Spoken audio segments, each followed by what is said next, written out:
Greetings, all you Jackson Jennets, and welcome to your Daily Dose of Donkey with Ginger. It's the BugCap, take 2. Since take 1, we ran into internet issues again, huh, George? Or, as you could tell, my special guest this week, George, back in the house. How's it going, buddy, after the Steelers, what do we want to call it? Shellacking at the hands of the Eagles, 35-13? Yeah. Yeah. How are you doing? Good. Yeah, you excited to be out here doing your second episode of the BugCap? Yeah. Yeah? You gonna give some good takes on what happened out there? Yeah. Okay then, tell me, what's your take? What happened out there this week for the Steelers? The Blues. They did lose. They get their butts kicked? Yeah. Yeah. Anything else to really say about the game? Here we go. Oh, here we go. Well, you're right. We could just end the recap there. They lost and got their butts kicked. But that's not what we do in the BugCap. I try to give you my take of the football game. I'm going to give you this take. It's a defense that's not talented enough in any position right now. The defensive line's getting dominated. Pass rush really isn't a thing that exists. Outside linebackers aren't getting the job done. Middle linebackers aren't getting the job done. Miles Jack is too slow to cover people. Minkah Fitzpatrick is looking like an overpaid safety as when big plays come. I mean, I understand he's made big plays early in the year, a couple touchdowns. But the fact of the matter is when you're the second highest paid safety in football, you're expected to make those plays week in, week out. And this is the second time where the tone was set by Minkah not making a play to start the game defensively, in my opinion. I mean, the Steelers can't stop the run, couldn't stop the pass. They really didn't stop anything, did they? Yeah. And then you get into the play I'm going to talk about, first drive. For some reason, Terrell Edmunds, with Minkah's help over top, is covering A.J. Brown. Terrible decision to start with. Terrible schematically. There's a reason why the Steelers' defense looks bad, because they just don't scheme up good plays. But A.J. Brown one-on-one with Terrell Edmunds. But Minkah Fitzpatrick has the best chance at the football when it's in the air. But instead of coming down with it, he lets A.J. Brown go up and steal the ball from him for a touchdown. This is the second time a play like that's happened. And when you're paying a guy like Minkah that kind of money, that can't happen. Just not a good play on his part and really set the tone for the game, don't you think? Yeah. Yeah, I know. And what's to be said about this run defense? I mean, Miles Sanders averaged 8 yards a carry. They just didn't stop anything out there. I don't care what line you look at. The defensive line, the backups can't get the job done. Loudermilk can't get the job done. Adams can't get the job done. Hayward's trying, but he's not getting the job done right now. On the outside, Highsmith can't set an edge. They run at him every game. Reed is showing why he was a backup linebacker. He's a good backup sub-package guy, but not a starter. Devin Bush is starting to trend up, but at the same time, Miles Jack is trending down. On the corners, Akilla Witherspoon got benched because he can't cover. Levi Wallace didn't play because he was hurt. James Pierre was in during garbage time. Who shall not be named will be named now because the last time the defense played good, he was there. Cam Sutton can cover, but he can't catch a ball. Minkah Fitzpatrick isn't making plays on the back end that he needs to. Terrell Edmunds is exposed in coverage when you use him there too often, but is a good downhill safety. But all in all, there's just not enough genuine good pieces on this defense, huh? Yeah. And I mean, you got a quarterback like Jalen Hurts who's thrown 6 touchdowns in his first 6 games, comes out and throws 4 against the Steelers. Only 28 pass attempts, 285 yards, but all 4 touchdowns were more than 20-yard passes. That's just unacceptable to give up big plays in that kind of amounts, don't you think, Jordy? Yeah. You'd like to elaborate or just saying yeah? Yeah. Gotcha. Okay, fair enough. And I mean, that's the thing. Till the fourth quarter, the Steelers didn't let the Eagles into the red zone, but they were down 28-0. That's just unacceptable football. And of course, the time we did let them into the red zone, it took them 2 plays to score a touchdown on what was it? 11-yard run by Sanders, I believe, because they just couldn't stop anything. So let's get into special teams. Not a terrible day when you look at the stats from Shanks, and by that I mean Presley Harvin III. But had another shank this week, and eventually that has to get him in trouble. I mean, the 45-yard average was nice, but another shanked punt. You can't be doing these bad things when you're starting a rookie quarterback because you know he's going to make some mistakes. Return game was okay, I guess, but nothing happened in it.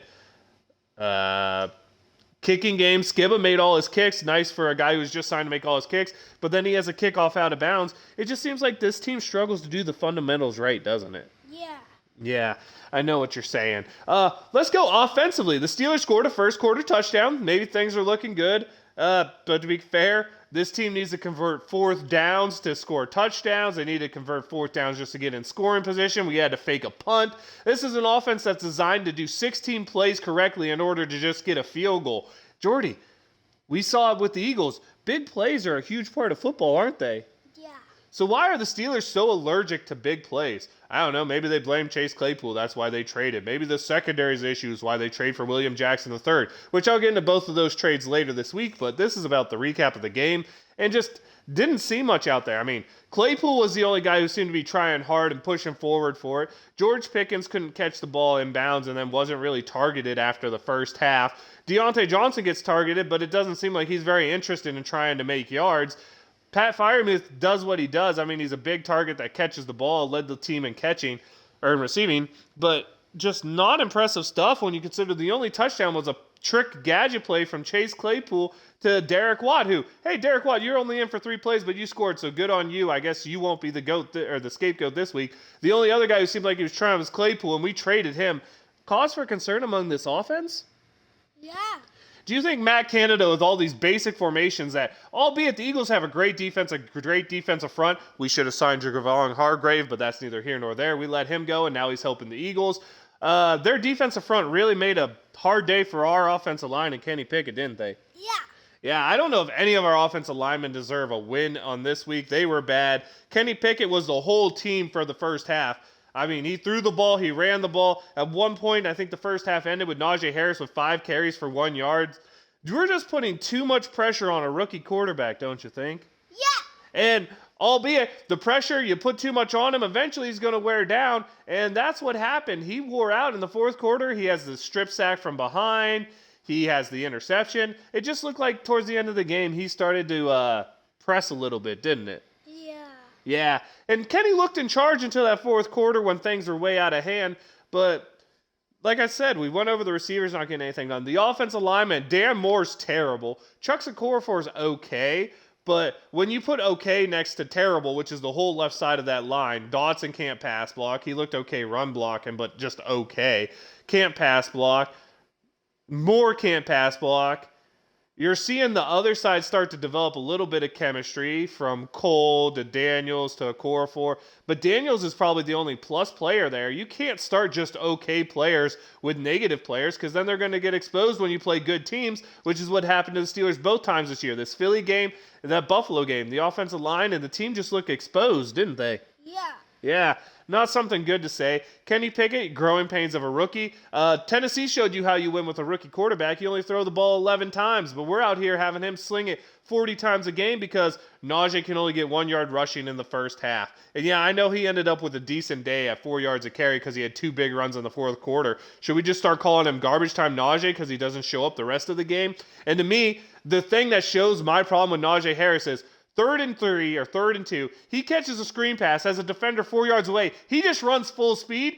It's an easy first down. Instead, he dances around. He tries to avoid tackles. He tries to avoid getting touched at all, which the only thing he's good at is being big and pushing people. He doesn't really dodge people. So he's there dancing, gets tackled short of it. We have to go for it on 4th down. Luckily, we convert on the next play, another screen to Najee where he was wide open for the yards. But Najee just doesn't seem to have that mean streak needed to be a big physical back right now, and that's my problem and why I think Jaylen Warren, who ended up leading the team in rushing with 6 carries for 50 yards, 8.3 a carry if you're curious, needs to get more carries is because Najee just doesn't look the part right now, does he? Yeah.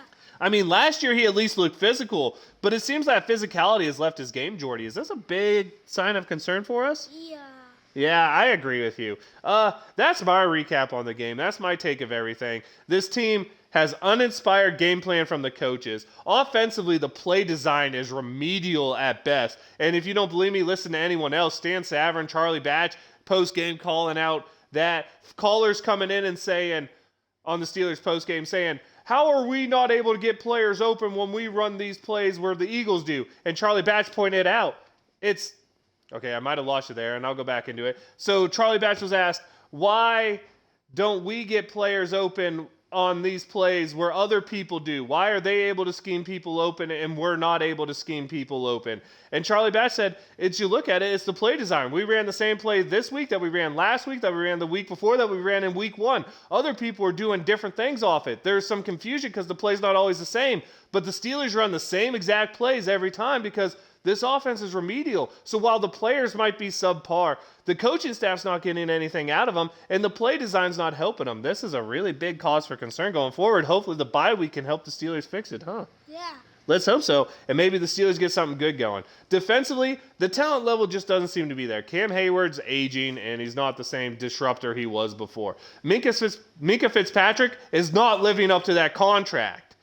And our only other big-time, big-money playmaker, although we have the second highest paid defense, so there's a lot of money spent there, but the big-time playmaker, T.J. Watt's not on there. And when your only game wrecker isn't in the field, it shows, doesn't it, on defense? Yeah. Yeah, and that's my recap of the game. Jordy, you got anything to add?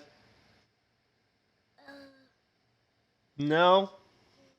Okay, that's fine. It's time to let you know, I am the Viking Donkey. That's Viking underscore Donkey on Twitch and Twitter. Sorry for the stutter there. Your daily dose of Donkey with Ginger is a YouTube channel where you get this content. Make sure you like, follow, subscribe, leave us a comment to let us know what you like, what you want to hear. Make sure you put on the notification so when we put out the BugCap, the Power Rankings, or the flagship Steelers Talk, where we'll break down a lot more things, including the Steelers trades, you get the notification. So effective. Nice completion there. Keeps the sticks moving.